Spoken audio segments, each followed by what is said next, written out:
남편에게는 아주 귀여운 10살 차이가 나는 남동생이 하나 있었어요. 제가 남편이랑 33살에 결혼을 하게 되었는데 그때 도련님이 막 군대를 제대했을 때라 더 귀엽게 느껴졌을지도 모르겠어요. 10살 차이가 나는 막내 동생이 있다는 것도 신기했는데 대학 복학을 앞둔 빡빡이가 형수님 하면서 인사를 하는데 그게 참 귀엽기도 하고 웃기기도 하고 그렇더라고요. 꼬박꼬박 저한테 형수님 형수님 하면서 졸졸 쫓아다니는데 이래서 늦둥이를 보는 건가 싶은 생각도 들었죠. 10살이나 차이가 났기 때문에 도련님을 거의 막내 동생 돌보듯이 했다고나 할까요? 저희의 결혼 생활이 시작되고 도련님도 대학을 다니면서 왕래가 자주 있진 않았지만 가끔 볼 때마다 서글서글하게 구는 도련님을 미워할 수도 없었죠. 도련님이 대학을 졸업하고 취업에 성공을 했을 땐 저랑 남편이 케이크를 사들고 시댁에 찾아가서 축하 파티를 열어주기도 했었고요. 첫 월급을 타서 우리 아이들의 선물을 사주는 도련님을 보면서 제가 키운 아들인 것 마냥 뿌듯함을 느끼기도 했었어요. 아유, 우리 도련님 너무 귀엽지 않아? 회사 일 때문에 스트레스 받아 하는 게 마음이 아플 정도로 내가 키운 아들 같다니까? 생긴 것도 잘생겼고 키도 크고 우리 도련님이 누구랑 결혼할지 정말 궁금하다. 나중에 더 탄탄하게 자리를 잘 잡아서 좋은 여자 만나서 장가 잘 갔으면 좋겠어. 도련님이 이상한 여자 데리고 오면 내가 다 속상할 것 같아. 쟤도 다 큰 성인인데 지 앞가림 잘하면서 살겠지. 결혼이라는 게 뭐 우리가 참견한다고 바뀌겠어. 나도 내 동생한테 그렇게 애정을 쏟아붓지 않는데 당신도 참 극성 맞다. 남편이 가끔 핀잔을 줄 정도로 저는 도련님을 끔찍하게 아끼기도 했어요. 우리 시부모님은 아들들에 대한 자부심이 또 대단하신 분들이었기 때문에 저도 그 영향을 조금 받은 것 같기도 했고요. 우리 남편은 국내에서 내노라 하는 자동차 회사에 기술직으로 입사를 해서 연봉이 꽤 높은 편에 속했고 정의에 불타오르는 사람이었기 때문에 시부모님께서는 늘 그런 남편을 칭찬하셨어요. 우리 도련님은 억수로 공부를 잘해서 대학도 이름 있는 명문대를 졸업하고 세무사로 취직을 했기 때문에 또 다른 자랑거리였죠. 아들들이 돈도 잘 벌고 이름 있는 직업을 가지고 있었으니까 자부심이 정말 대단하신 분들이었어요.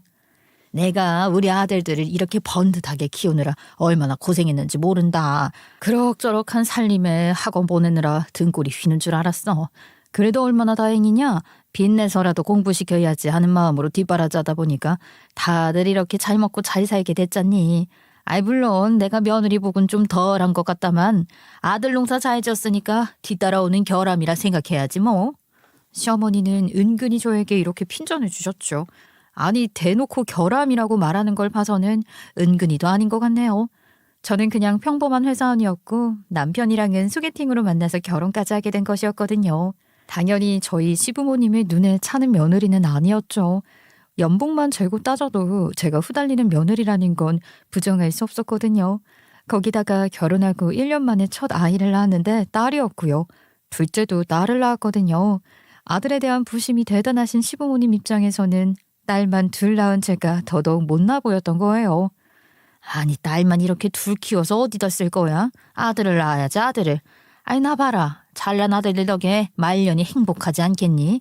딸은 그저 시집가면 끝이다. 애 낳고 키우다 보면 일도 못하니 자기 주머니도 못 챙기게 되고 그러면 당연히 지 부모한테도 용돈 제대로 못 드리지 않겠니? 아유 얼른 셋째를 가지도록 해라. 아들을 낳아야 하는 법이야. 어머님, 셋째를 낳는다고 아들이라는 보장도 없잖아요. 거기다가 제 나이가 이제 40인데 무슨 셋째를 낳겠어요? 아무리 요즘 시대가 100세 시대고 늦은 나이에도 아이를 가질 수 있는 시대라고는 하지만 그거 힘에 붙여서 어떻게 애를 낳고 키우겠어요. 셋째는 더 이상 무리예요. 얘가 아직 마음밖에 안 먹어놓고 무슨 걱정이 그렇게 많어. 요즘은 나이 50에도 애 잘 낳고 잘 키운다고 하더라. 정년 퇴직도 점점 늦어지는 시대인데 무슨 걱정이 있다고 그래. 그 겁먹지 말고 일단 낳으면 어떻게든 키우게 되어 있다니까. 내 말 들어. 어른 말 들어서 나쁠 거 하나 없다. 아유 엄마 자꾸 와이프한테 부담 주고 스트레스 주고 그러지 마세요. 우리도 애 셋 키우기에는 벅차요. 딸 둘로도 충분하지 뭐. 요즘은 오히려 아들들 필요 없는 세상이라고 하는 말 몰라요? 다들 지 먹고 사느라 바쁘지 정작 효도하는 건 딸들이라니까. 딸이 최고야. 우리는 지금 만족스러우니까 그만하세요. 그나마 남편이 눈치껏 제 편을 들어주었으니까 저도 어느 정도 한 귀로 듣고 한 귀로 흘리면서 살았죠. 아무튼 그렇게 순탄하게 잘 지나가고 있다고 생각을 했는데 우리 나이 41살에 인생이 바뀌게 되는 큰 일을 겪게 되었어요. 저희 남편이 자동차 회사에 다니고 있었잖아요.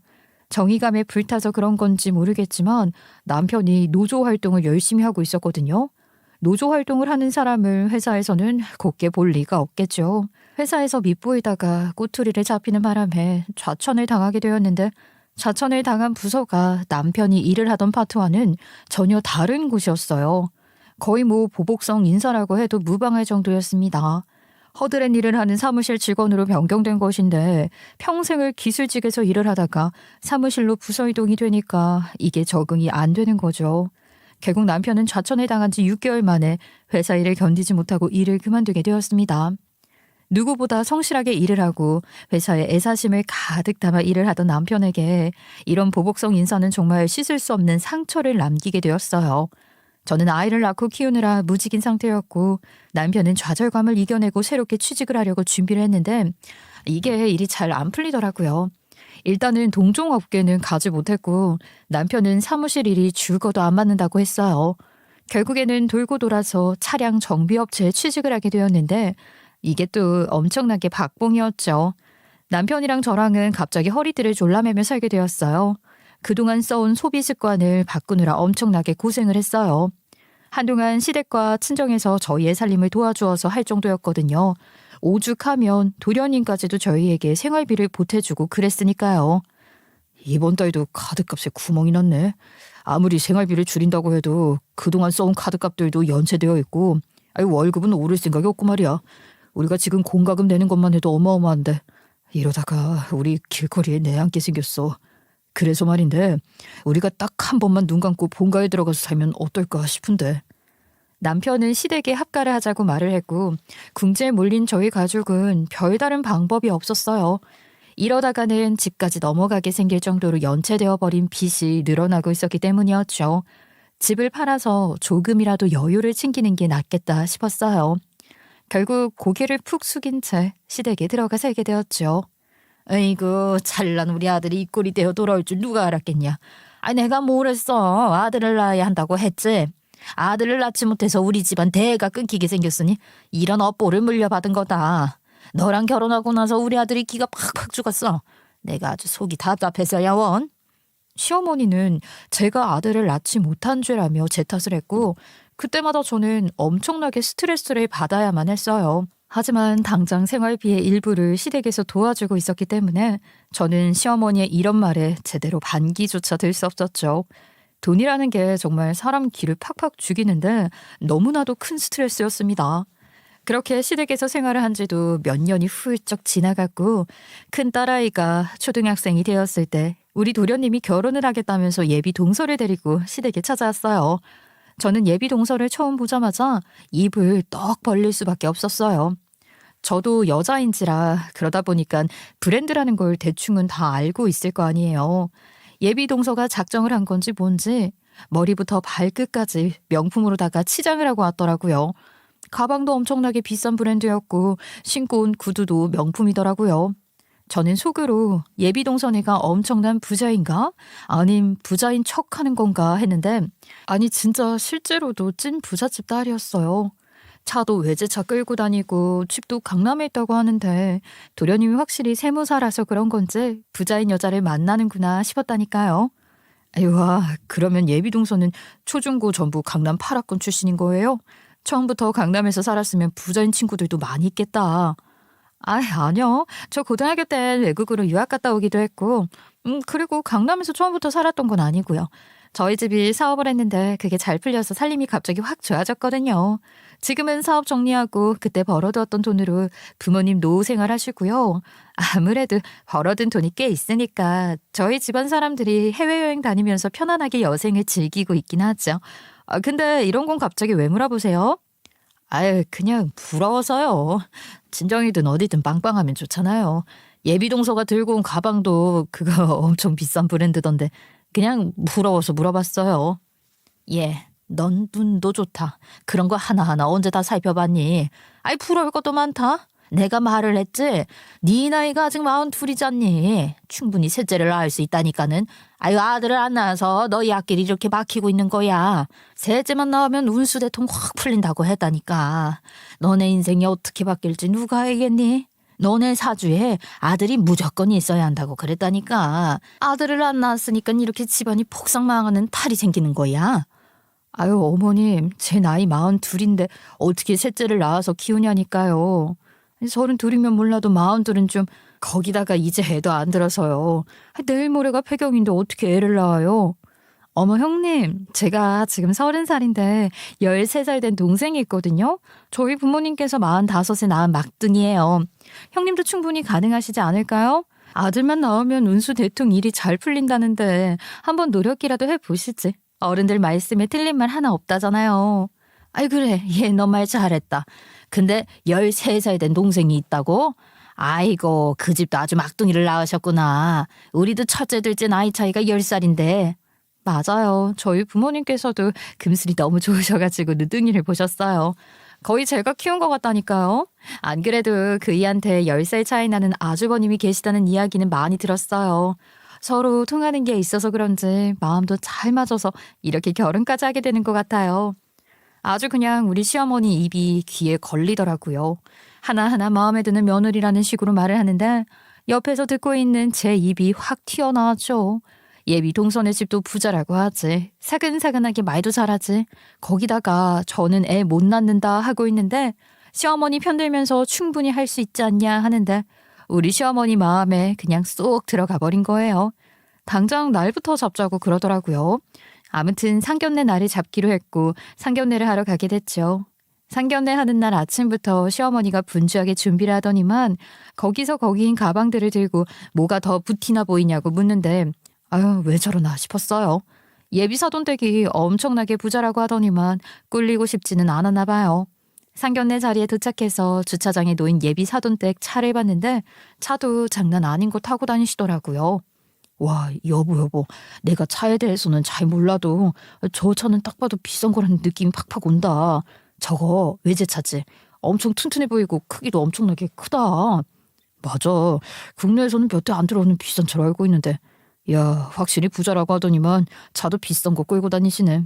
저거 몇 억은 그냥 기본으로 갈걸. 옵션 넣으면 장난 아닐 거고. 아휴, 우리는 언제 저런 차 한번 타보겠어? 동선에 부자라서 좋게 하겠다만 근데 우리 도련님 기가 팍팍 죽어서 사는 거 아니야? 걱정도 팔자다. 이야기 못 들었어? 재수씨가 내 동생 뒷공무니를 졸졸 쫓아다녔다잖아. 걔가 나랑은 다르게 요목조목 잘생겨서 여자도 잘 만나는 건지 뭔지. 저랑 남편은 괜스레 기가 팍 죽어서 상견례 자리에 앉아 조용히 밥만 먹었어요. 시부모님과 예비사돈 댁은 결혼 준비 이야기를 하느라 바쁘셨고요. 상견례 자리 자체 분위기가 나쁘지 않았는데 그 막내 동생이라는 13살짜리 여자아이도 같이 왔더라고요. 근데 확실히 어린애라 그런 건지 뭔지 불편해서 그런 건지 말을 한마디도 안 하고 얌전하게 있더라고요. 보통 초등학생이면 제법 말도 많이 하고 지루한 자리에서 투정을 부릴 법도 한데 애가 너무나도 얌전히 밥만 먹는 거예요. 찍소리 한 번을 안 하고요. 예비사돈 학생이라고 해야 하나? 호칭을 뭐라고 해야 할지 참 어렵네요. 혹시 자리가 불편해요? 아니면 뭐 입맛에 맞지 않는 음식이라도 있어서 그런가? 다른 게 먹고 싶으면 새로 주문해도 되니까 먹고 싶은 거 먹어요. 어른들끼리 이야기 나누는 자리라서 불편할 법도 한데 얌전히 잘 있네, 기특하게. 네, 제가 알아서 잘 먹어볼게요. 신경 써주셔서 감사합니다. 그 이후에도 계속 말없이 깨작깨작 밥만 먹길래 제가 혹시 불편한 자리라 그런 건가 싶어서 말을 몇 번 걸어봤는데 네, 아니요, 대답만 하고 말을 하지 않더라고요. 원래 성격이 그런 건가 싶은 생각도 들고 제가 너무 오지랖을 떨고 있나 싶은 생각이 들어서 저도 더 이상 신경 안 쓰고 밥을 먹기 시작했죠. 그래도 자꾸만 눈길이 가는 건 어쩔 수 없더라고요.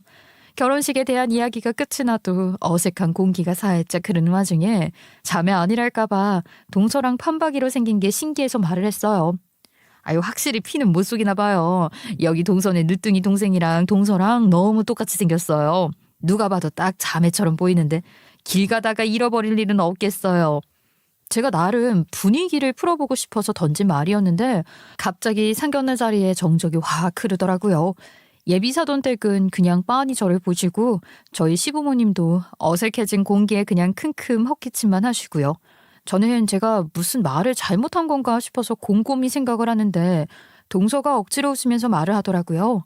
자매니까 그렇겠죠. 똑같이 생겼나? 저는 잘 모르겠던데. 자세하게 보면은 동생은 아빠를 닮은 구석이 더 많고요. 저는 엄마를 닮은 구석이 더 많아요. 동서는 얼른 밥 먹자며 자리를 갈무리했고 막내 동생은 그때부터 밥도 안 먹고 고개만 숙이고 가만히 있는데 이거 뭔가 분위기가 이상하더라니까요. 혹시 친척네 아이 데리고 와서 키우나 싶을 정도로 막내 동생한테는 아무도 관심도 안 주고 있었고요. 좀 이상하긴 했어요. 아무리 상견례 자리라고 어른들끼리 대화를 하는 자리라 해도 그렇게 어린아이가 있으면 가족들이 신경을 쓸 법도 한데 그냥 무신경하게 있으니까 제가 다 눈치가 보이더라고요. 꺼다 놓은 보리자루도 아니고 참. 아무튼 그날 결혼 날짜도 다 잡고 결혼식 준비하는데 뭐 이렇게 호화스럽게 하나 싶을 정도로 돈을 엄청나게 쏟아붓겠다고 하더라고요. 우리 딸이 결혼을 하는 거니까 당연히 결혼식장은 최고급 호텔에서 해야 합니다. 친구들이 전부 다 이름 있는 집안 자자들이고 결혼식도 호화스럽게 했는데 우리 딸만 모양 빠지게 할 순 없잖아요. 이런 건 또 두고두고 말이 나오는 법이니까 한 번 할 때 확실하게 해야겠죠. 저도 우리 딸이 어디 가서 굴리진 않았으면 좋겠습니다. 신혼집도 말입니다. 우리 안 사람이 딸아이 챙기는 건 극진한지라 꼭 가까운 데에 있었으면 좋겠다고 하더군요. 강남이나 송파 쪽 아니면 거리가 꽤 멀어지니까 그 동네에 집을 얻었으면 좋겠습니다. 아이고, 당연히 준비를 하긴 해야겠지만 저희 집도 사정이라는 게 있다 보니까 최고급 호텔에서 결혼식을 하면 억소리는 절로 나오지 않나요? 아무래도 부담이 되는 부분이 있어서. 억소리요? 꽃장식 하는 것만 해도 억소리가 절로 나죠. 저희가 이런 거 저런 거 양보한다 쳐도 결혼식장이랑 신혼집만큼은 절대 양보 못합니다. 우리 시부모님만 등골 확 휘는 모양새였죠. 그쪽 집이야 재산이 넉넉하게 있다고 하니까 준비하는데 부담이 덜할지 몰라도 저희 시부모님이 그렇게 넉넉한 형편도 아니었고 게다가 저희 가족까지 시댁에 얹혀 살고 있는 마당에 면목이 없더라고요. 집으로 돌아오는 길에 도련님은 한숨만 푹푹 쉬었고요. 결혼이라는 게 이렇게 어렵고 복잡한 건 줄 몰랐어. 대충 웨딩 플래너에게 맡기면 알아서 다 해주는 건 줄 알았더니만 하나하나 알아봐야 할 게 대산이더라. 도대체 형하고 형수는 어떻게 준비했어? 돈도 빠듯했을 텐데 결혼 준비하느라 대출이라도 받아야 할 판이야. 도련님의 얼굴이 시무룩해져서 말을 하니 시어머니가 속상해하죠. 부잣집에 장가 보내는데 꿀리지 않게 준비하고 싶은데 집에 돈이 없으니까요. 시어머니 입장에서는 그게 열불이 터지니까 만만 원 저한테 잔소리를 하시는 거예요. 사실 본인 아들들은 상처받을까 봐 잔소리를 한 번도 안 하고 키웠다고 해놓고 왜 쌓아두었던 잔소리를 저한테 쏟아붓는지 이해는 안 갔죠. 니네가 멀쩡하게 직장 다녔으면 우리가 이렇게 힘들지는 않았을 거다. 회사에서 자천을 당할 짓을 왜 하냐 왜? 요즘은 맞벌이 다들 하면서 산다는데 너는 왜 일을 안 하냐? 내가 정말 너희들 사는 꼴 보면 아주 답답해 죽겠어. 니들이 돈이 있었으면 우리 둘째 장가 갈 때 좀 보태고 하지 않았겠니? 아휴, 내가 쪽팔리게 사돈들 앞에서 비용 이야기를 해야 하냐 이 말이야. 얌전히 직장에 붙어 있었으면 이런 일도 없었을 텐데 내가 정말로 속상하다 속상해. 시어머니가 가슴을 팡팡 치면서 괜히 화풀이 하는데 참 할 말이 없더라고요. 저희 부부가 시댁에서 받은 도움도 있고 하니까 제가 욕받으라도 되어야겠지 하는 생각만 들더라고요. 어차피 이렇게 잔소리를 하는 시간도 제가 대꾸 없이 고개만 숙이고 있으면 금방 지나가긴 했거든요. 이러한 일이 반복되자 남편도 저한테 너무나도 미안해했어요. 제가 시어머니의 감정 쓰레기통이 되는 것 같았으니까요. 아무튼 우여곡절 끝에 시부모님이 어떻게 돈을 마련해서 결혼을 시켰는데 결혼식 날 은근히 무시를 당한 거예요. 식이 끝난 뒤에 식대부터 시작해서 남은 돈 결제를 하지 않겠어요? 그런데 사실 우리 시아버지도 사업을 했던 사람이었거든요. 물론 사기를 맞는 바람에 빈털터리가 되어서 엄청나게 고생을 했다고 하긴 했지만요. 그래도 사업할 당시에 쌓은 인맥이라든지 땅이 조금 있어서 그거 다 팔아치워서 빚도 다 갚아내고 먹고 살 만큼 소일거리하면서 살고 있다지만 사돈댁이 워낙 부자니까 사실 뭐 비교할 만큼의 재산이 있는 건 아니잖아요. 생각보다 남은 잔금 처리할 게 많았는지 우리 보고 축의금 받은 거 계산을 해서 가지고 오라고 했어요. 남은 대금 치러야 하니까 일단 축의금 받은 걸로다가 계산을 하자. 너희 때도 식대 비용은 그렇게 처리하지 않았니? 가서 저 구석에서 봉투 열어가지고 계산기 좀 대충 두들겨 봐. 보통 축의금 받은 걸로다가 식대 같은 거 계산을 하니까 저랑 남편이 구석에서 축의금 함을 열어서 돈을 세고 있는데 사돈댁에서 슬쩍 보더니만 한 소리 하시더라고요. 아니, 축의금 받은 걸로 계산하는 거예요. 아직 손님들이 다 가지도 않았는데 구석에서 이렇게 돈 봉투 열어다가 계산기 두드리고 있으면 사람들이 뭐라고 생각을 하겠어요? 아니, 차라리 어디 화장실 같은 곳에서 안 보이게 하던가? 아니, 그 정도로 여유도 없었던 거예요? 그런 식으로 은근히 무시하면서 말을 하니까 우리 시부모님도 얼굴이 벌겋게 달아오르시더라고요. 그 자리에서 다른 말도 못하고 무시를 당했으니까 기가 팍 죽어가지고 아유, 제가 다 마음이 안 좋더라고요. 그래도 이왕 결혼식 올린 거 좋게 좋게 생각하자 싶으셨는지 그 앞에서는 허허 웃으시는데 그 속이 얼마나 새카맣게 탔을지 상상도 가지 않았죠. 아무튼 도련님도 결혼식 잘 마치고 신혼생활을 시작했는데 가끔 동서가 시어머니를 찾아와서 같이 마사지도 받으러 가고 비싼 호텔 레스토랑도 가고 그러더라고요. 제가 한 번은 동서한테 물어봤어요. 아무리 부잣집이라고 한들 동서도 결혼을 해서 가정을 꾸리게 되었는데 일도 안 하는 동서가 무슨 돈이 있어서 그렇게 시어머니한테 펑펑 쓰는지 궁금했거든요. 혹시 투자나 이런 쪽으로 눈이 밝으면 저도 도움이나 좀 받아볼까 싶은 생각도 있었고요. 아니, 동서는 일도 안 하면서 그 돈이 다 어디서 나와? 도련님이 생활비를 그렇게나 많이 줘? 혹시 투자 같은 거에서 돈 불리고 있는 거면 좋은 정보 좀 나누고 그러자. 투자는 제가 따로 안 해서 모르겠네요. 그리고 세무사가 벌어봐야 얼마나 벌겠어요. 저 집에서 용돈 받고 있거든요. 매달 200만 원. 그 돈으로 먹고 노는데 못 쓰는 거죠. 그 말을 듣는데 와, 결혼을 해서도 200만 원씩 용돈을 받는 삶이라니 부럽긴 하더라고요. 저희 친정에서도 그렇게 팍팍 도와주실 수 있었더라면 시어머니한테 적어도 무시는 안 받았을 텐데 하는 생각도 들었고요. 아니, 물론 제가 철이 없는 생각을 하긴 했죠. 근데 우리 시어머니가 점점 변하는 모습을 보면서 저도 모르게 친정 탓을 하게 되더라니까요. 뭐만 하면 우리 둘째 하면서 말이에요. 사실 비교당할 만하긴 하죠. 우리 부부는 우리 먹고 사는 게 바빠서 시댁에 뭐 해드리는 게 없는데 동서는 집에서 받는 용돈에 신용카드로 시모한테 이것저것 다 해주고 있었으니까요. 당연히 우리 시어머니 눈이 돌아가지 않겠어요? 거기다가 동서가 얼마나 여우짓을 잘하던지 저보다 12살이나 어린 게 사회생활은 거의 만렙에 가까운 것 같더라고요. 우리 시어머니 마음에 쏙 들어박힌 거죠. 어머님, 형님은 더 이상 아이를 가지지 않겠다고 하니까 어쩔 수 없죠. 이제 제가 꼭 아들을 낳을게요. 어머님이 말씀을 하셨던 것처럼 아들을 낳아야 기운이 팍팍 생긴다고 하잖아요. 제가 아들 낳아서 꼭 이 집안에 기운이 팍팍 들어오도록 노력해볼게요. 어쩜 이렇게 예쁜 말만 할 수 있을까? 아유, 내가 무슨 복이 있어서 이렇게 예쁜 둘째 며느리를 봤는지. 나도 아들을 낳아서 이런 기운을 받게 되었나 보다. 내가 우리 둘째 며느리만 보면은 밥을 안 먹어도 이 배가 부를 지경이야 아주. 그렇게 동서가 결혼한 지 3년이 지났는데 동서가 맨날 아들 낳을게요 하는 말과는 다르게 아이는 생기지 않더라고요. 물론 부부간의 사정이 있기는 마련이겠지만 딱히 별 문제도 없는 것처럼 보이는데 아이 소식이 없으니까 시부모님께서도 슬슬 걱정을 하셨어요. 근데 너희는 그 언제쯤 아이를 가질 생각이니? 벌써 결혼한 지 3년 차가 되었는데 아직도 아이 소식이 없으니까 내가 마음이 좀 불안해서 말이다. 저희도 노력은 하고 있는데 제가 몸이 약해서 그런 건지 뭔지 애가 잘 안 들어서네요. 병원에 가보고 해야 할까 봐요. 시험관으로 아이 낳는 거 무척이나 힘들고 아프다고 하던데. 예, 아직 나이도 어린데 무슨 시험관이니? 그거 매일같이 주사 맞고 병원 가서 난자 채취하고 하는 거 그 너무 힘들다고 하더라. 그러지 말고 내가 몸에 좋다는 한약 같은 거 좀 보내줄 테니까 그런 거 먹으면서 몸 관리를 시작하렴.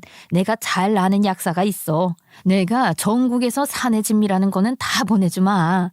시어머니는 아이를 가지고 싶어서 노력을 하겠다는 동서에게 한약도 지어서 가져다 주고 전국에서 몸에 좋다는 약재들을 다 사서 보내주었어요. 물론 그 배달은 누가 하냐? 제가 했죠. 우리 시어머니 동서에게 가져다 줄 것이 있으면 무조건 저를 불러서 갖다 주라고 시키더라고요. 처음에는 같이 살고 있고 시어머니가 가는 것보다야 제가 후다닥 가서 배달해주는 게 서로 낫겠다 싶어서 알겠다고 했는데 한두 번이 아니니까 배알이 뒤틀리기 시작하더라고요. 그렇잖아요. 저는 아플 때 감기약 한 번을 안 사다 준 사람인데 동서가 조금만 아프다 피곤하다 하면 한약 지어서 갖다 주라고 시켜 몸에 좋은 거라고 특산품 사와서는 저에게 배달해 주라고 시켜 이것도 일부러 그러는 건가 싶었다니까요. 이번에 내가 오골 깨가지고 능이백숙을 좀 했는데 말이야. 국물이 보약이다 보약이야. 이거 뜨끈할 때 둘째네 집에 가져다 주고 와라. 데워서 먹는 것까지 다 보고 와. 가지가지 한다 싶었죠. 그래도 별 수 있나요? 시댁에 얹혀 살고 있는 주제에 시키는 일이라도 잘해야 안 쫓겨나는 법이죠. 그렇게 시어머니가 노력을 했음에도 불구하고 동선에는 아이가 생기지 않아서 시어머니의 걱정은 점점 늘어만 갔어요. 제 나이도 이제 45살인데 아들 낳으란 소리도 못하고 내내 궁시렁거리기만 하셨죠. 아휴, 큰일이다, 큰일이야. 우리 집 대가 끊기게 생겼네. 내가 둘째 부담스러울까봐 잔소리도 못하고 이러다가 죽어서 조상님들 얼굴은 어떻게 봐야 할지 참으로 걱정이다. 그러던 어느 날 동서가 시댁에 찾아와서는 슬그머니 이런 말을 하더라고요. 아무래도 제가 집에서 익숙치 않은 집안일을 하다 보니까 몸이 너무 피곤해서 애가 안 생기는 것 같더라고요. 원래 일을 봐주시던 이모가 있었는데 그 이모 딸이 결혼해서 애를 낳아서 애 봐주러 간다고 일을 그만뒀지 뭐예요. 안 하던 집안일을 하려니까 몸도 피곤한 것 같고 힘도 못 쓰겠고요. 갑자기 그렇게 되면 좀 힘들긴 하겠다. 근데 다른 사람 구하면 되잖아. 일하겠다는 사람들 많이 있지 않아? 찾으면 있기야 있죠. 근데 대부분 외국에서 온 사람들이 많아요. 저는 이상하게 외국인은 또 못 믿어서 쓰기 싫고 한국 이모들이랑 잘 맞는데 한국 이모들은 비싸기도 하고 잘 없고 힘든 일은 또 안 하려고 해서요. 저랑 잘 맞는 사람 찾기가 너무 힘드네요. 일 봐줄 사람 없나? 뭘 그렇게 멀리서 찾고 그러니? 어차피 그 집안일이라고 해봐야 청소 빨래 이런 게 전부 아니냐? 첫째 네가 가서 일 좀 해주면 되겠다. 너 어차피 애들도 다 키웠겠다. 집에서 하는 거 없잖니. 애들 학교 가면 둘째네 집 가서 청소 좀 해주고 그래라. 제가 시댁에서 살고 있었잖아요. 안 그래도 시댁 집안일 다 하고 있는데 동선에 가서 집안일 봐주라고 하니까 기가 막히더라고요. 제가 무슨 허드렛일 하러 온 사람도 아니고 시댁에 얹혀 살고 있다고는 하지만 그래도 동선의 집안일까지 봐줘야 할 의무도 없잖아요. 어머님, 동선의 집에서 언제까지 일을 해줄 수 있는 것도 아니고 빨리 사람 구하던가 동서가 하는 게 낫지 않겠어요? 집안일이라는 게 익숙해지면 별거 아니잖아요. 동서라고 언제까지 일하는 이모님 쓸 수 있는 것도 아닐 텐데 제가 동선의 집까지 가서 집안일 해주는 건 그건 좀 아닌 것 같아요. 너 우리 집에서 생활비 한 푼 안 내고 살고 있는데 그거 하나 못 해주냐? 얘가 지금 사람 구하기가 어렵다고 하지 않니? 네가 좀 가서 해줘라. 서로 돕고 사는 거지. 아니면 우리 집에 생활비 내고 살든가. 너네가 쓰는 수도세, 난방비, 전기세가 얼만 줄이나 알아? 공짜로 얹혀 사는 주제. 내가 시키는 일까지 안 하려고 들면 어떡해. 시어머니가 버럭하면서 말을 하는데 제가 할 말이 없더라고요. 지금 우리 애들이 초등학생이 되면서 학원도 다니고 그러고 있는데 여기서 갑자기 생활비까지 내라고 하면 우리 부부 진짜 죽어도 못 살거든요. 시어머니는 돈 낼래, 둘째네 집 가서 일할래 이러고 있지. 동서는 팔짱 쫙 끼고 얄밉게 저를 보더라고요. 형님 부탁 좀 해도 될까요? 형님이 해주신다고 하면 저도 믿을 수 있을 것 같은데 적어도 형님이 저희 집에 있는 물건들을 탐낼 사람은 아니잖아요. 마음 같아서는 그냥 하늘로 솟아버리고 싶었죠. 하다 이제는 동선의 집안일까지 해주라고 하니까 서럽기도 엄청 서러웠고요. 도대체 돈 없는 게 무슨 죄인지 사람 자존심 구겨지는 건 한순간이더라니까요. 그래도 별 수 있나요? 당장 우리 남편이랑 저랑 시댁을 벗어날 방법이 있는 것도 아니고 네, 가서 일 돕겠다고 했어요. 이런 제가 답답하고 멍청해 보이시죠? 근데 그때는 궁지에 몰린 쥐새끼처럼 방법이 없더라고요. 아이들까지 있는데 길거리에서 생활을 할 수는 없잖아요.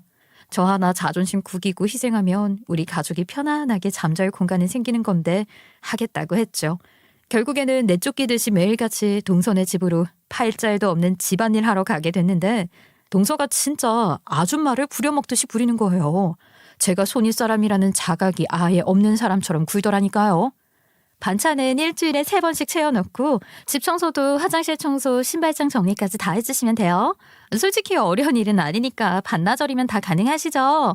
동서년이 싹 수 없게 명령조로 말을 하는데 저를 형님으로 생각하긴 하나 싶더라니까요. 저를 적어도 손이 사람으로 생각을 하면 이렇게까지 일을 시킬 수 없을 텐데 하는 생각이 절로 들었어요. 그렇게 동선의 집에서 허드렛 일을 한 지 3개월째 되는 날 우연히 동서의 통화를 엿들을 수 있었어요. 저도 뭐 듣고 싶어서 들은 건 아니지만 저에게는 기회가 찾아온 거죠. 화장실 청소하다가 세제가 모자라서 나가서 사온다고 하고 나갔다 왔는데 동서가 누구랑 열불을 내면서 통화를 하고 있는 거예요. 아니, 약속한 날이 있는데 그걸 어기면 어쩌자는 거야. 돈을 보내줘야 공부를 시키든지 말든지 하지. 중학생 되어서 돈 들어갈 일이 더 많은데 이제 고등학교도 올라갈 거라고. 이런 대화를 하는데 순간 이게 무슨 말이지? 싶더라니까요. 통화를 다 끝내고 씩씩거리는 동서 눈치를 보면서 슬쩍 들어가니까 동서가 화들짝 놀라는 거예요. 마치 죄라도 지은 사람처럼 말이죠. 저는 그런 동서의 행동에 수상함을 느끼게 되었어요. 아니, 마트 간다더니 벌써 왔어요? 발소리라도 좀 내고 그러시지. 누가 있는지도 몰랐네. 혹시 통화 내용 엿듣고 뭐 그런 건 아니죠?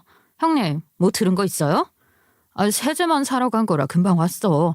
통화하는 건 알고 있었는데 내가 뭐 쥐새끼도 아니고 엿들을 이유가 있겠어? 왜? 무슨 중요한 돈 얘기라도 한 거야? 좋은 정보 있으면 나도 좀 알려주라니까. 동서 서로 돕고 살자 좀. 나한테도 투자 정보 들어오면 꼭 알려줘야 해. 그런 거 아니에요. 나중에라도 뭐 들어오는 정보 있으면 드릴게요. 그리고 화장실 청소 끝나면 이불 세팅 좀 새로 해주셨으면 좋겠어요. 저쪽 장롱 안에 새 이불 들어있거든요. 저는 약속 있어서 먼저 나가봐야 하니까 일 끝나시면 문 잠그시고 가시면 돼요. 그러고 가방 챙겨서 서둘러 나가는데 정말 어이가 없어서. 근데 또 제가 일 제대로 안 하면 시어머니한테 일러 바칠 게 뻔하니까 궁시렁궁시렁거리면서 화장실 청소하고 이불 바꿨죠. 제가 이 꼴 보기 싫어서라도 빚져서라도 분가를 해야 하나 일을 갈면서 이불 다 정리하고 장롱 정리하는데 구석에 뭔 상자가 하나 있더라고요. 이건 뭔가 하고 보는데 어머, 거기에 진짜 기가 막힌 걸 발견했지 뭐예요. 동서가 했던 통화 내용이 귀에 쏙 들어오면서 퍼즐이 딱딱 맞춰지는데 와, 대단하다 싶었어요. 저는 그때부터 한서린 복수를 꿈꾸게 되었습니다. 다음날 어김없이 동서네 집에 가니까 동서가 저는 쳐다도 보지 않고 또 명령을 하대요. 형님, 어제 빨아놓고 간 이불 정리해서 장롱 안에 다시 넣어두세요. 그리고 형님이 널어놓은 상태 그대로 내버려두었거든요. 저는 허리가 아파서 이불 접는 것도 못하겠더라고요. 제가 애들 학교할 시간이 다 되어서 이불 세탁만 돌려놓고 널어놓고 정리를 안 하고 집으로 갔거든요. 그러면 그 정도는 지가 하면 되지 그걸 또 고스란히 내버려두었더라고요. 그래도 저는 이미 동서의 약점을 잡은 게 있으니까 태연하게 알겠다고 말을 하고는 정리해서 장롱 안에 곱게 넣어놨죠. 그와 동시에 어제 장롱 구석에서 보았던 상자를 딱 꺼내면서 동서를 불렀어요.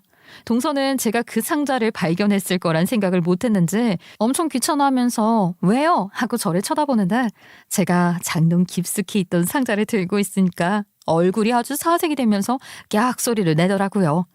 동서, 이 상자는 뭐야? 보니까 상자 자체는 낡았는데 안에 기중품이라도 들었어? 장롱 깊숙한 곳에 처박혀 있어서 입을 꺼내기 직전까지는 존재도 몰랐지 뭐야? 왜 남의 물건을 함부로 꺼내고 그래요? 그거 다시 넣어둬요. 기중품이라서 안에 처박아 두었던 건데. 형님, 설마 열어본 건 아니죠? 다시 제자리에 두세요. 왜 제 물건을 막 만져요?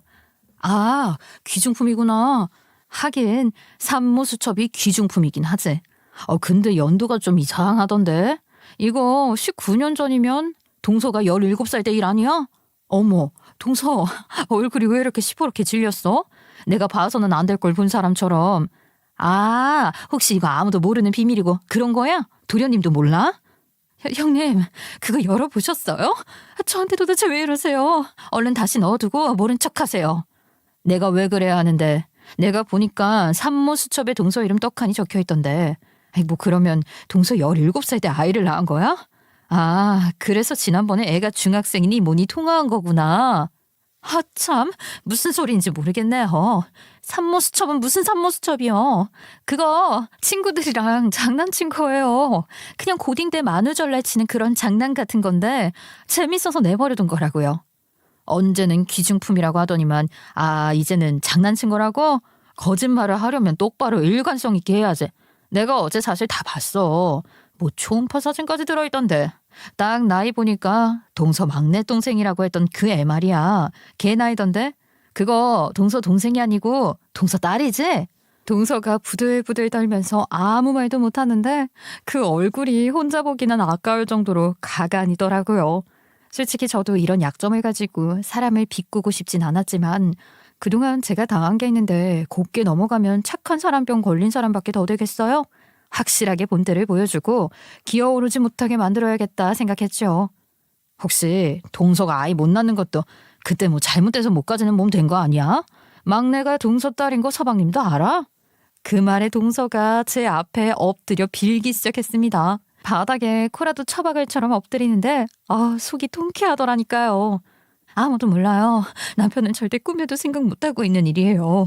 저희 부모님 말고는 이 사실 아는 사람 한 명도 없어요. 그러니까 형님만 조용히 숨겨주시면. 애 아빠는 알 거 아니야. 애 아빠가 그래도 성실한가 봐. 동서가 매달 집에서 받는 용돈이라 했던 거 그것도 양육비 받는 거지. 아유, 난 그런 줄도 모르고 동서 엄청 부러워했네. 진짜 잘못했어요, 형님. 진짜 안 들킬 줄 알았어요. 제가 아이를 고등학생 때 낳았다는 걸 알게 되면 남편이 저를 버리고 떠날 것 같았어요. 제가 너무 사랑했고 열정적으로 쫓아다녀서 겨우 결혼까지 성공했는데 이대로 헤어지게 될 수 없어요. 형님, 제발 숨겨주세요. 제가 다 잘못했어요. 제발 한 번만 용서해 주세요. 저 잘 살게요.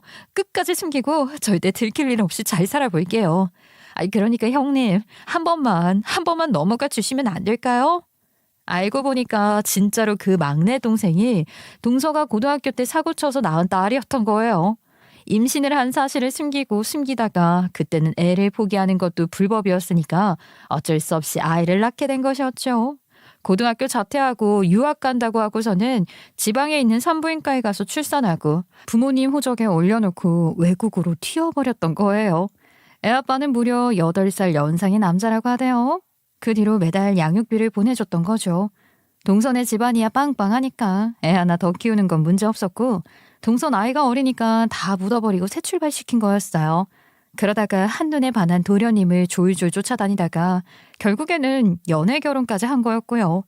도련님을 너무 사랑한 동서는 이 모든 걸 다 숨기기로 했던 건데 없애버리려던 산모수첩의 존재를 까먹은 거죠. 처리해야지 하다가 구석에 저리 처박아 놓고 까맣게 잊어버린 거예요. 형님이 한 번만 넘어가 주시면 앞으로는 형님이 원하는 거 제가 어떻게든 다 해드릴게요. 어머님께서 형님에게 잔소리하는 것도 제가 다 막아드리고요. 저희 집에 이런 꾸준히 하러 안 오셔도 되고요. 제가 앞으로는 깍듯하게 모시면서 살게요. 그동안 제가 버릇없이 날뛰었던 것들 전부 용서해 주세요. 제발 부탁드려요. 정말 내가 원하는 거 어떻게든 다 들어줄 거야? 그럼 나도 가감없이 말해도 되겠네? 우리 가족이 분가할 수 있게 도와줬으면 좋겠어. 솔직히 우리 어머님 성격 잘 알고 있잖니. 아들 낳아라 얼마나 잔소리 하시는지 말이야. 시댁에 얹혀 사는 거 힘들어서 더 이상은 못하겠다. 형님, 그러면 지금 집을 해달라고 말하시는 거예요? 갑자기 그렇게 큰 걸 해달라고 하시면. 왜? 못 해주겠어? 그럼 뭐 나도 별 수 없이 이 사실은 우리 시부모님한테는 물론이고 서방님한테도 말을 할 테니까 그런 줄 알아. 어떻게 오늘 바로 말해도 괜찮겠어? 아니요. 제가 어떻게든 마련할게요. 시간이 조금만 주시면 제가 꼭 집 마련해서 분가할 수 있도록 해드릴게요. 당장 하루 이틀 내에는 무리겠지만 조금만 여유를 주세요. 그래 좋아. 한 달 안으로 어떻게든 분가시켜줘. 그리고 앞으로 어머님이 나한테 잔소리를 하거나 동서랑 비교해서 트집을 잡으면 동서가 나서서 도와주는 것도 잊지 마. 우리 아버님 말이야. 사업을 하다가 사기 맞은 이후로 사기꾼들이라면 아주 질색팔색을 하는데 애를 숨기고 결혼한 것도 사기 결혼 아니겠어? 그것도 고등학교 시절에 사고쳐서 낳은 애라는 거 알게 되면 아주 집안 꼴 볼만하겠지? 그러니까 동서가 앞으로는 눈치껏 잘해. 네 형님. 숨겨만 주신다고 약속해 주시면 앞으로는 제가 무슨 일이 있어도 형님 편에 서서 불편한 일 만들지 않도록 할게요. 믿어주세요. 저는 그렇게 동선의 집에 출근 도장 찍으면서 집안일을 했던 것을 마무리 지을 수 있었어요. 그날 저녁에 바로 동서가 시어머니한테 전화를 해서 말을 했더라고요. 제가 버릇없이 손윗사람인 형님께 무리한 짓을 했던 것 같아요. 제가 하루라도 빨리 사람을 구해서 쓸 생각을 했어야 했는데 저 너무 바보 같았죠. 형님께 이런 부탁을 했다는 것 자체가 부끄러운 일이라는 걸 왜 몰랐을까요? 어머님, 형님이 이제 더 이상 저희 집안일을 안 도와주셔도 될 것 같아요. 저 일하는 이모님 새로 부르기로 했거든요. 그러니까 내일부터 형님 보고 저희 집안일 도와주라고 닥달 안 하셔도 돼요. 어? 갑자기 이렇게 사람을 구했다고? 마음에 드는 사람이 없다고 하더니만 어찌 용케 구했네. 그래도 며칠은 큰애가 가서 일 좀 돕는 게 낫지 않겠니? 아니요, 어머님, 형님도 쉬셔야죠. 형님도 바쁘실 텐데 저희 집에만 매달리시면 안 되죠. 아무튼 어머님, 형님한테 일 너무 시키지 마세요. 앞으로는 제가 알아서 할게요. 그러고 동서가 전화를 끊었는데 우리 시어머니는 어리둥절해 하더라고요. 저한테 제가 뭘 잘못 먹었나 보다 하는데 웃음이 나더라고요. 거기다가 동서가 자기네 친정에다가 말을 했는지 사돈 어르신이 좀 만나자고 연락이 왔어요. 제가 어쨌든 동서의 비밀을 가지고 협박을 한 거나 마찬가지라서 그것도 마음이 좀 그렇긴 했지만 그동안 제가 당한 게 있으니 당당하게 나가서 인사를 드렸죠. 사돈 어르신은 저를 위아래로 훑어보시고는 어깨침 한번 하시더니만 집 열쇠 하나 주시더라고요. 당장 집을 구하긴 금전적인 제한이 있어서 적당히 자네 가족이 살 만한 아파트 하나 마련했으니 들어가서 살았으면 하네. 이사는 당장 오늘 들어가도 상관없게 비워뒀네. 대신에 그 비밀은 꼭 지켜주고 말이야. 나랑 마누라도 말이야. 소녀딸을 딸처럼 키우느라 힘들어 죽겠어. 철없을 때 저질렀던 실수인데 주워담기엔 이미 늦은 것을 어쩌겠나. 그러니까 자네가 너그러운 마음으로다가 이해를 좀 해줬으면 좋겠네. 우리 딸도 지금 매일매일이 가시방석인 것처럼 힘들어하고 있어. 저라고 뭐 마음이 편하겠나요? 저도 순탄치는 않았어요. 이런 일로 공갈한다는 것 자체가 어려운 일이기도 했고요. 근데 지렁이도 밟으면 꿈틀거린다고 언제까지 바보처럼 당할 수는 없지 않겠어요? 일단은 집은 감사합니다. 아이들이랑 남편이랑 잘 살아볼게요. 그렇게 인사를 드리고 나와서 시댁으로 갔죠. 제가 오늘 사돈어른을 만난다는 것을 알고 있었던 동서는 시댁에서 밥 먹는 내내 제 눈치를 보더라고요. 저는 태연하게 다 같이 모여서 밥을 먹는 자리에서 이야기를 했어요. 저희 이사 나갈 거예요. 제가 집을 구했거든요. 지금 이사업체 알아보고 있는데 괜찮은 업체 찾으면 바로 나갈 테니까 일주일 이상은 안 걸릴 것 같아요. 집? 무슨 집? 네가 무슨 수로 집을 구했다는 말이냐? 아니 당신 직장도 없어서 대출도 안 나올 텐데 나한테 말 한마디 없다고 갑자기 이사를 간다는 게 그 무슨 소리야? 뭐 로또라도 당첨됐어? 우리 부모님이 시댁살이 하는 거 보기 힘들다고 빚내서 집 하나 해주셨어. 부모님 마음이 다 똑같은 거 아니겠어? 제가 말을 하면서 동서를 바라보니까 사색이 되어서 숨도 못 쉬고 있던 동서가 한숨을 크게 내뱉더라고요. 갑자기 분가를 하겠다고? 상의도 없이? 그러면 우리 집 집안일은 앞으로 누가 하냐? 적어도 이렇게 큰일을 저지를 땐 우리한테 상의를 해야지. 당장 내가 집안일 하게 생겼는데 곱게 축한 이자가 나오겠냐? 어? 아니 사돈 어른들은 무슨 돈이 있어서 빚내서 집을 해주셔. 그 빚 너희 보고 갚으라고 하는 건 아니겠지? 저희 부모님이 알아서 다 해주신대요. 집 해주신다는데 제가 여기서 집안일 도맡아 하면서 눈치 보면서 살아야 할 이유가 있을까요? 그리고요, 저만 며느리예요? 동서도 있잖아요. 집안일은 동서가 대신하면 되겠네요. 집도 멀지 않고 딱이네 뭐. 무슨 말을 그렇게 하니? 아니 지네 집안일도 못해서 네가 대신 가서 일 봐줘놓고 제가 뭘 할 줄 알겠어. 너만큼 야무지게 손맛 좋은 애도 없는데 차라리 그 집을 전세 놓든지 해서 그 돈으로 우리끼리 더 잘 먹고 잘 사는 게 좋지 않겠니? 싫은데요? 처음부터 집안일을 잘하는 사람이 어디 있겠어요, 어머님. 하나둘 배우는 거지. 어머님이 잘 가르치시면 되겠네요. 맞아요, 어머님. 제가 할게요. 저도 집안일 배워야죠. 언제까지 도움이 쓸 수도 없고. 제가 집안일 할게요. 어머님이 차근차근 잘 알려주세요. 네? 동서가 은근히 제 눈치를 보면서 말을 하는데 시어머니 엄청나게 불편해하더라고요. 이사 나간다는 저를 말릴 수는 없지. 갑자기 가만히 있던 동서가 집안일을 하겠다고 달려들지. 가뜩이나 부자 며느리 얻어서 부담스러워 이것도 저것도 아무것도 못 시켰는데 갑자기 집안일을 하겠다고 나서니까 이 집안 분위기가 이상하지 않겠어요? 동서는 제 눈치를 내내 보고 시어머니는 동서 눈치 내내 보고 아주 왕이 된 기분이더라고요. 그날 밥 다 먹고 집에 돌아가는 동서가 저한테 꾸벅 90도로 인사하는데 우리 시댁 식구들 다들 놀래서 아무 말도 못하더라고요. 맨날 고개 빳빳하게 들고 다니던 동서였거든요. 야, 속이 얼마나 시원하던지. 그 뒤로 저는 거의 뭐 이 집안의 왕이 되었어요. 시어머니는 여전히 동서에게 찍소리 못했고 저한테만 잔소리를 퍼부었는데요. 저한테 뭐라고 할 때마다 동서가 제 편을 들었거든요. 아이 그래가지고 아들은 언제 낳을 거야? 나이만 먹었지 실속은 하나도 없다. 아이 참 어머님, 언제까지 그런 구시대적인 발상을 하면서 사실 거예요? 아들이 뭔 소용이라고. 딸이 최고예요.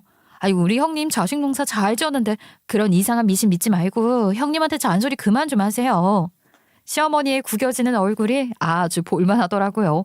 저는 동선의 친정에서 해준 집에서 남편이랑 편안하게 살고 있고요. 우리 남편이 친정엄마한테 전화해서 집 해주셔서 감사하다고 인사했을 땐 시겁했지만 우리 친정엄마한테 잘 둘러대놔서 다행히 들키지 않고 넘어갔어요. 친정엄마한테만 슬쩍 말을 해줬거든요. 동서가 이래서 제가 집을 얻었다고요. 우리 엄마 드라마에서나 보던 막장 이야기라며 흥미진진해 하시더라고요. 덕분에 이야깃거리가 하나 더 늘어났죠. 아무튼 동서 덕분에 저는 요즘 너무 행복해요. 동서는 시댁에 가서 집안일 돕는답시고 시댁 살림 다 박살내는 것 같더라고요. 거기다가 동서네 친정에서도 집 해준 게 타격이 큰 건지 화가 난 건지 동서한테 준 카드도 정지시켜버리고 도움도 안 준다던데 그 바람에 시댁에 쏟아붓던 지원을 못 해주니 시어머니도 동서한테 점점 잔소리를 하고 고깝게 보는 것 같고요. 그러길래 숨길 걸 숨겨야지 그런 걸 숨길 수 있나요? 평생 그렇게 가슴 졸이며 살아봤으면 좋겠어요. 그래도 뭐 나중에 만약 이 사실이 밝혀지게 되면 저도 공범으로 잘못될 수 있긴 하지만 그거는 그때 가서 해결하려고 합니다. 우리 서방님한테는 조금 미안한 감이 있지만 동서가 일단은 서방님한테 죄 지은 만큼 잘하고 있으니 저는 계속 지켜볼 거고요. 만약 시댁에서 동서의 비밀을 알게 된다면 저도 동서 친정에서 해준 집에서 쫓겨나게 될 테니 그때까지 열심히 돈 모으고 청약도 열심히 넣어보려고요. 제 이야기가 물론 양날의 검이라는 거 알고 있습니다. 하지만 그래도 여러분들에게 들려드린 이유는 저 같은 사람도 어째어째 살고 있으니 아무리 힘든 일이 있으시더라도 제 웃지 못할 이야기 들으시면서 힘내시라고 제 사연 보내봤습니다. 들어주셔서 감사하고요. 다들 좋은 일만 가득하셨으면 좋겠습니다.